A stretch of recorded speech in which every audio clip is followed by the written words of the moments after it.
Well, this is normally where we carefully craft a clever intro, but I wouldn't dare start a verbal spar with our next guest. It'd be like presenting Leonardo da Vinci with a macaroni necklace I made in kindergarten. Ron James is one of the greatest stand-up comedians in history. He has a show at Casino Regina tomorrow night, but right now he's with us in our Regina studio. Thanks for being here, Ron. In history, buddy, that is quite an intro, I'm telling you.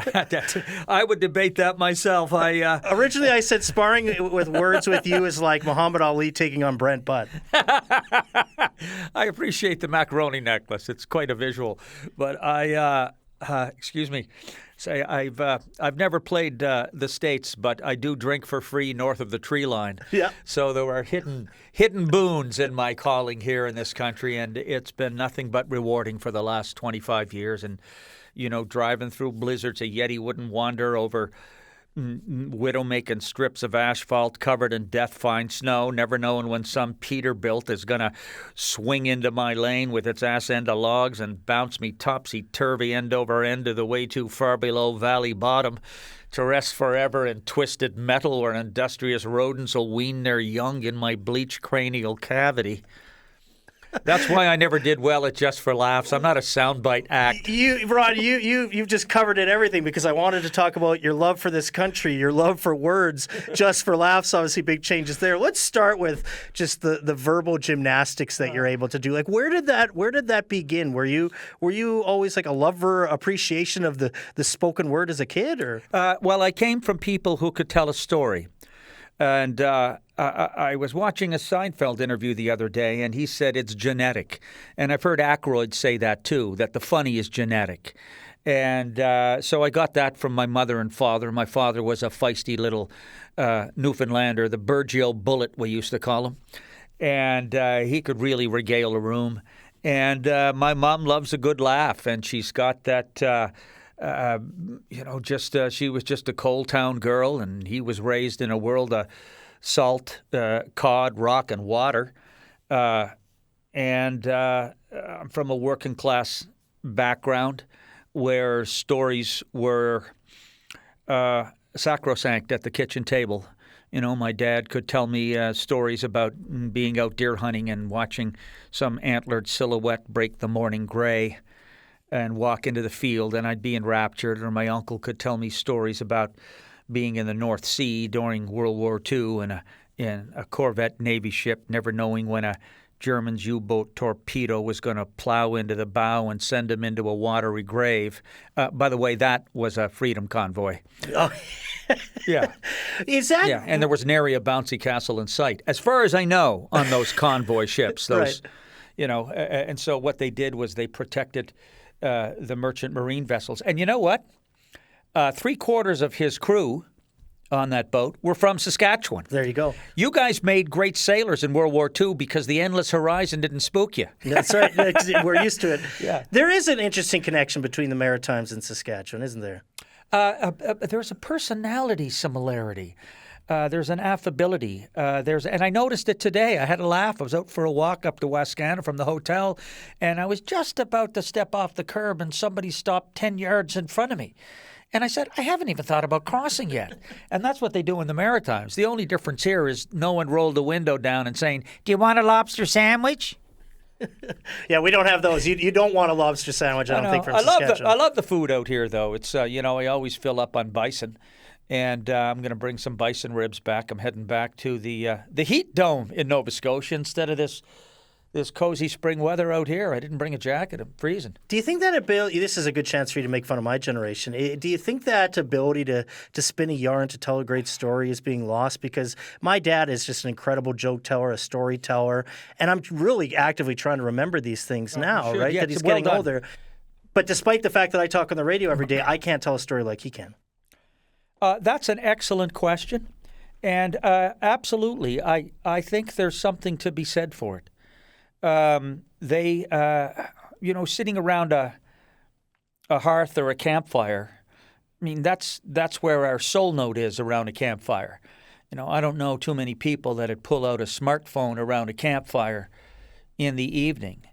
because it's where the soul note sings loud and clear, and people begin to tell, they'll tell stories or ghost stories when you were a kid, right? When you were out camping, or it's something that daren't be lost, because it's the adhesive that holds us together is good storytelling. And it when it's universal in scope, like stand-up, for instance, it unifies. And that's what's getting a little frightening about how polarized and sensitive people are getting as demagogues defiantly march backwards to the wrong side of history with easy solutions to complex problems, and conspiracy theories prevail, and the toxicity of social media and Zuckerberg's Frankenstein monster called Facebook draws us all down that rabbit hole of dissension and suspicion of your fellow man. It's interesting, Facebook redefined the meaning of friendship. A friend used to be somebody who'd help you move a coach on a rainy Saturday afternoon. Right. Now, according to Facebook, a friend is somebody whom you've never met who likes the photo you posted of the Caesar salad you had in Winnipeg for lunch. But that's not to say that it's all bad, but it seems that certain elements that have capitalized on this medium have taken it in a very combative and polarizing direction. It's been very helpful for people in my business when you can promote yourself and things, Absolutely. And because as all the small newspapers closed down and such, we were able to laser focus our ads. But now, of course, Facebook saw that happening, so it cost money to boost something. But still, the notion that storytelling is being lost because we're such a visual culture now, and because the world has learned to speak in sound bites, which of course tweaks the lizard brain, doesn't it? We're a radio show, and we're recording you for video right now. I mean, hi, how are you? That's all right. But to your point, exactly, right? This could end up on TikTok in a soundbite. I'll make sure it doesn't, Ron, but that's whatever. But but I still believe that human connection, the ability to sit together and process the trauma of our daily march through life's bright fury in the language of laughs, will save us all. I remember when I hit the stage after 2 years' absence during the pandemic. I did a couple shows from my living room, right? Just to stay alive and stay vital and stay engaged with the people who enjoy my work. And it was wonderful. And then when I finally hit the stage, mind you, it was in BC when an atmospheric river was dropping the kind of biblical floodwaters on the Southland that would have given poor old Noah, Woody. I mean, the animals were starting to pair up. But I walked into a theater, and even though it was 50% full and folks were still wearing masks, they were so happy to be together again as people in a communal setting. And it occurred to me, wow, this is what we missed the most was each other.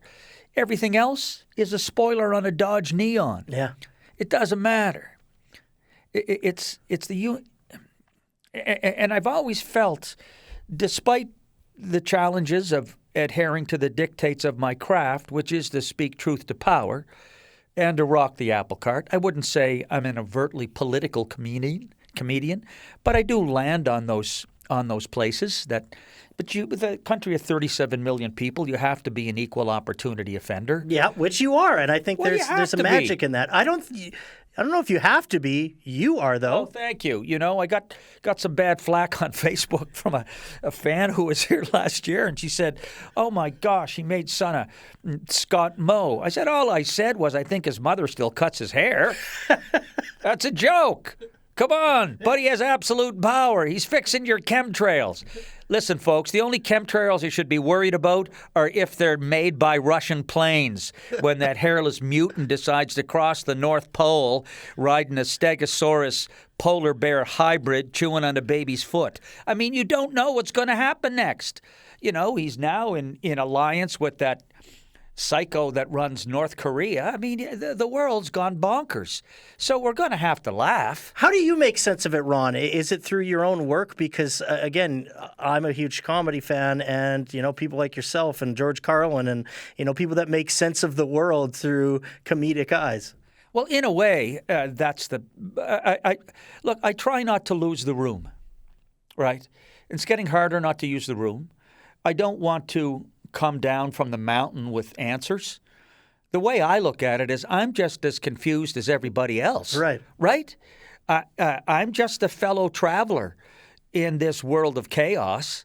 And I mean, I cover an awful lot of spaces in the 2 hours I'm going to perform. I'm dealing with everything from, the rise in psychedelics, to cut the edge on look, magic mushrooms cure PTSD. I did magic mushrooms 37 years ago. I got PTSD. Didn't go so well. Well, geez, they don't leave. That's the thing they don't tell you. You go to the pub and you have a whiskey after a couple of beer. You got a hangover the next day. You can shake that off in no time with a cold shower and a cup of coffee. You do magic mushrooms. You wake up in the morning. Oh, no, they're the guests that wouldn't leave. You go into the kitchen for a coffee. There's a 3-foot Technicolor rabbit sitting by the toaster having a smoke, and she wants to chat. No. So I just try to make sense of all these nanosecond paces of change. I'm nostalgic too. I talk about the days I went to church with my grandmother, these visual memories that resonate for me when she still wore that fur hat that had the fox head on it. I'll talk about playing house league hockey growing up. You wanted to play, when you came into the CBC Saskatchewan building here in Regina, the first thing you said is, what do you guys do up here? Because we have a big open space, big atrium. And you said, well, why don't you guys play some floor hockey? It's perfect, man. You can put a net on either end. But, of course, you better get it done before Polyev puts families living in there. So, he's got the program. He's got you all lined up, man. Don't worry. When the axe comes down, I'll hide you in the attic, brother. Lots of good. I love it. Again, you got to tip of the apple cart, not ride in it. But one thing I think you do ride is just your love for this country, obviously, and its people and its provinces and territories. Where did that really come from, or what do you appreciate so much about this country? My 3 years living in Los Angeles. Yeah. Living in paradise. You be unemployed in paradise for 13 months and digging yourself a hole of unholy debt, chasing the sitcom dream when you're an actor. And it's paradise. Sunny, sunny, sunny. Affluence all around. And, I got some gigs down there, some commercials, but I was reading other people's words. I was hoping that other people would empower my life. And I wanted to actualize my Canadian dream, which was tour the country as a stand-up. It wasn't a stand-up yet. And I read a lot of Joseph Campbell when I was down there before he came ubiquitous with the phrase, follow your bliss. And it resonated for me. And look, I was a spokesman for Texas tourism in Los Angeles, man. I was traveling all around Texas for CNN. Really? The first year during the first Persian Gulf War when Saddam Hussein was in the bunker watching CNN 24/7. And I thought to myself later on, maybe Saddam looked at that commercial and went, that little guy from Nova Scotia is funny. But anyway, I traveled there, and I remember when I went into the Emily Morgan Hotel in San Antonio after shooting at the Alamo that day. They bought me a couple of pints of beer, and I immediately slipped into my Nova Scotia accent. And, I dropped the guard, right? And I went, Lord Jesus, that Alamo's some friggin' small, though, hey? Not enough room to swing a cat in there. And did they just stare at you? The head of the Department of Commerce was there. Director was there. The agency was there. 12 heads turned and looked at me. And they said, where's that accent from? I said, I'm a Canadian. They said, oh, no, it's further away than that. And I thought to myself, well, your older brother could find it pretty easy during the Vietnam War, so relax. Yeah. But it was down there that I decided to if I got the chance to come back to Canada, and I would change that, and I have to give my ex-wife credit for that. In those days, it was hard on her down there with me being out of work and her not being able to work. She said, when you go home, you got to make it different. You can't wait for the phone to ring anymore. And so I wrote a one-man show called Up and Down in Shaky Town, One Man's Journey Through the California Dream. And it changed my life. It was a declaration of what the journey was really all about and what I'd missed. And the end of that show was lauding familiarity. The definition of home is that when you open your eyes from sleep, everything looked familiar. Right. It never looked familiar there. It looked exotic. It looked otherworldly. It looked like paradise. But the reality was I was driving a 1979 Dodge Colt that every time I pulled it out of the driveway, there was an oil slick so deep there was a dead seabird swimming in it. But I struggled through it and I hung in there. I got some guest spots. But when I came home, I wanted to make sense of the world on my own terms, which is really what every artist does, whether you're a singer, a musician who writes songs, a painter, a comedian. We're all fellow travelers in the world of expression. And that's what I wanted to do. And I just wanted to make a living, on my own terms. And so after I did Shaky Town and got good reviews, I went to amateur night. And I kept my eyes on the prize, which was to play soft seat theaters. And I knew that somewhere beyond the myopic perimeter of the big smoke lay a wider world of wonders. And if doctors and lawyers and any other profession could stay in Canada and make a living, I didn't see why a comedian couldn't. Because there were things I wanted to talk about that were here. And of course, sure, the grail with Just for Laughs was always there. And the California dream takes a long time to dissipate. We live beneath the shadow of Lady Liberty, right? Mm-hmm. It's and particularly now being next door, it's values of individualism, I think. And I have a saying that when me trumps we, everybody loses. Yeah. And can't let that happen. And that's what I found when I began touring the country. I put a tour together. I did Contact. It was the late, great David Broadfoot. I opened for him. He was 64 years old, and I opened for him in Muskoka at a comedy festival. I said, how did you manage the tour? And he said, well, let this guy with grade 9 education who was in the Merchant Marines tell you. And he told me about Contact. So I went to Contact. I got in. I was able to showcase my act for 15 minutes, and it was quintessentially Canadian at that point in time. I was slapping mosquitoes off myself and talking about Dad and talking about this or that and the difference between Canada and America when it was far more benign and innocent. And right. I could talk about the days when I met Americans for the first time, when we were camping in my father's big Plymouth Fury 2 Detroit gas-guzzling land boat. Every time he filled up the gas tank, Saudi Arabia dropped 11 feet. I remember him saying, I hit a moose in this. You kids won't wake up in the back seat if you're sleeping. When he had that Eaton's True Line tent trailer you weren't allowed to touch the walls of when it was raining or it would leak, and the Americans pulled into the campground driving a 60-foot chrome-plated, hermetically sealed Airstream living unit. This 11-year-old kid with a bowl cut courtesy of the Liquor Pig Brother Barbers of Oxford Street who mowed into your scalp in a clear-cutting frenzy. And I'm looking at them thinking, oh, my jumpins, look, it's the Jetsons. It was... And so that's what I talked about, and it seemed to resonate with our sensibilities. And so I got booked. I booked myself a dozen dates, maybe more, maybe 18, I think, over 2 years.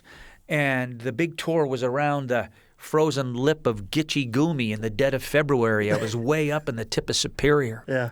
And I turned a corner, I remember, on that sunny February day, And I felt like I'd penetrated this metaphysical veneer and I'd moved into the soul of a Group of Seven painting. And I thought, this is where I belong. Yeah, I was playing church basements. I was playing community centers with sound systems only a mime could love. I played a high school in Dryden. And I came back and people said, what's playing a high school in Dryden going to do for your career? I said, well, probably not that much, but it paid me 4 times more than doing a set at the club did for a weekend. And it'll put shoes on my kids and get food on the table. But in the process of chasing my Canadian dream, I found this. I was rewarded with these hidden boons. I'll never forget the first time I played Saskatchewan. They've got that iron silhouette of the bison, right? When you drive from Regina to Saskatoon, and I love the Capel Valley, right? And I remember standing there and I said, it doesn't take a leap of the imagination to imagine the Buffalo Nation and its 80 million prime moving mighty as Jehovah from the tundra to Texas with nary a mini-mall to block its passage. I was so moved by it all. And when I'm in Alberta, I always drop into Head Smashed In Buffalo Jump. And, and I'm not saying this as a pretendian tool, but I'm always running into Indigenous people who enlighten me to the world they walk through. And it's always these, when I wrote my book All Over the Map during COVID, I put a story in it about this Indigenous kid that I talked to in Prince Albert who told me about his life. He was adopted by a Mennonite family, and he worked on his parents' buffalo ranch. It was the coolest story. And he said, and he told me how his mother used to put soft bison fur in the bottom of his boots. And he said, man, you need that in your boots when it's minus 40 and you're working with the bison. And or when I was way up in the Yukon, I just wish that Canadians could see Canada's Holy Land. Before, out of necessity, I expect, if you read the newspapers, it's can't help but become militarized. Can't help but, right, with the opening of the Northwest Passage. And but I was, this was about 15 years ago, and I'd been really pushing it hard on the road. And it had stresses back at home and such, And anyway, I'd taken 2 days off. I was out in Tagish Lake staying at a cottage that a local person who owned a gift shop offered me, kindness. That's one of the great things about Canadians is kindness. There's a generosity about our spirit, and I hope we don't lose that. And it's okay to fight for what you believe in, but this... Anyway, I'm way up there, and it had been really mild. And then there was a flash freeze the day I went up there, and I woke up in the morning and it was, minus 35. The air was singing. Those nice cold days you get in Canada, man. And I went for a hike up the mountains, and hike up, and about halfway in, I saw grizzly bear tracks that had been made in the slush the day before, and they probably heard my sphincter snap and tuk-tuk. So I turned on my heel and realized I wasn't making any noise. So I started singing Battle Hymn of the Republic at the top of my lungs. And because I'm Canadian and my grade 5 teacher made us sing it, I know every verse. So that took me all the way out. I jumped in my car, got back to the place. My heart was beating, woke up in the morning, was driving back to Whitehorse to catch my plane back to Vancouver, down to Toronto. And it's pitch black and it's minus 40. And I see this thumb out beside the road in Carcross, and I go past, I go, well, wait a second. If it's a serial killer, it's going to take him an hour and a half to get the butcher knife out from beneath the layers of Gore-Tex. So I back up, I open the passenger side window, and it's an ancient Indigenous woman, and she looks at me and she says, oh boy, good vibes in here, eh? I said, where are you going? She said, I'm going into the Salvation Army for church, but nobody was up in town to drive me. And I'm still wondering where the town was. Anyway, she gets in the vehicle. And she says, what were you doing way up here? And I said, well, I had a couple days off and I was in a cottage. I went for a walk in the woods. She said, by yourself? I said, yeah. She said, whoa, God was watching out for you. I said, why? She said, because the bears are waking up early and they're hungry. One of them's eating all the dogs down by the lake. I said, oh, no, that's okay. I was singing Battle Hymn of the Republic at the top of my lungs, and every moose, every bear or wolf in 120 kilometers would have had their paws over their ears because my singing voice is so poor. She looks at me and goes, ha, ha, ha, ha, you should be a comedian. And Never met me before in my life. So the validation of the road and these hidden boons are signposts that the journey you're on is the right one.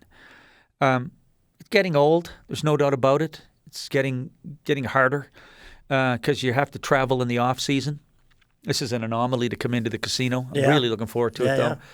And but you know, you're bouncing from hotel to hotel. You're flying. You're leaving your car, and I was the second vehicle in a 4-truck fatality outside of Edmonton on my way to Saskatchewan a year and a half ago, and you know that rattles you. But then you'll walk into the Broadway, great room by the way, filled it twice, and Toontowners are stumbling in, bedecked in furs and Gore-Tex, sporting snot popsicles, looking like Shackleton's Lost Expedition. And it was wonderful, and you could cover, all kinds of bases. Because like Billy Connolly used to say, my hero, by the way. Okay. Yeah. I met him at Just for Laughs. I'll tell you that story in a sec. But he said, what's the intention of the joke? What's the intention? And my intention, as I said earlier in our chat, is always to unify in its own way by having people from all different walks of life laugh at the same thing. That's why you gotta pepper your set with all kinds of content. I mean, I've got a nice solid 12 minutes on taking a hot yoga class and being flatulent. Okay? Uh-huh. Right? And then there's, content on midlife dating. There's content about growing up. There's content about playing house league hockey. My fourth line couldn't put the puck in the net to save their life, but score you 4 hot tires off a 69 Camaro. They had that covered. It's just, or I'll talk about my dad, who was really funny. And one of the things I'm becoming very aware of is boomer mortality. I mean, I'm 66 now, and my generation is just 15 or 20 years away from roaming the home in our Led Zeppelin onesies just to sing along away from taking a stairway to heaven. Right, yeah. So we have to address that. I've been at far too many celebrations of life for my taste, I've got buddies with early onset Alzheimer's I used to play hockey and go duck hunting with. And we're here just for a moment. A moment. And it's so important to make the moments matter. That's one of the things that I've become aware of as I've gotten older. And I talk seriously about my work, but when I'm on that stage, I've got a simple mandate. Yeah. If the ushers aren't wiping the seats down after I'm finished, I haven't done my job. Ron, you're full of inspiration. Like I said, appreciation for both this country, its people, the spoken word. Thank you. Thank you so much for coming back to Saskatchewan, Peter. And we'll have to chat again. I look forward to it. What a great province you've got. All the best.